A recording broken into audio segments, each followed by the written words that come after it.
So after 3 years of just doing everything with just one single camera, Google opted to, match the competition by adding a second camera. This is the part many of you, or most of you, or if not all of you, kind of want to know and kind of want to get to: the cameras on the Pixel 4.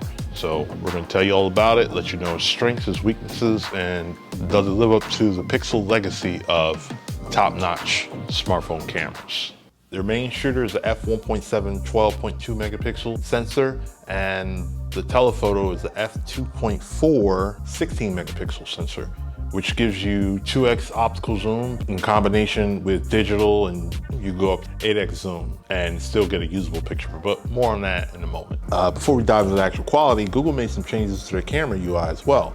You can now swipe down from the camera app to access timer, flash, if you want motion on or off, ratio, and then as well as tap the gear for full camera settings. Also new is the new dual exposure controls that allow you to manipulate the overall brightness and shadows of your HDR photos. This gives you a bit more control of what your image will look like, and will give you an edge when it comes to editing your pictures afterwards.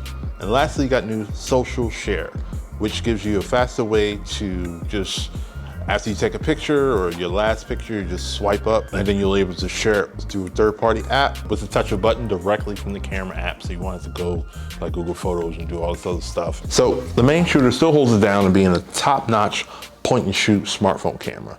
You get better details, improved white balance, great dynamic range, more sharpness, more details, and good colors for your overall standard shots.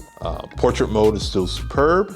Some people will have reports of it being a bit hit or miss at times. During my time with portrait mode, it's been on the more positive side, so I don't speak from my experience. The updated night sight does a good job of brightening up dark situations. Just kind of makes it even brighter than the previous version.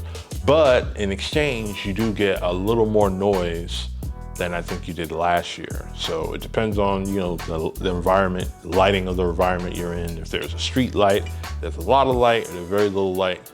So all that depends on that. Also new is they call it astrophotography mode. It's just really built into night sight, where it allows you to take pictures of stars and different things. Now onto the telephoto lens. So Google utilizes, as it always does, both hardware and software to pull off a much better quality photo from afar. Super res zoom is not something new. They actually announced it last year where they put it in, where you're able to pinch the zoom and get a good usable photo. So now with the telephoto lens, that improves that overall quality. On the video side, the Pixel 4 is just okay.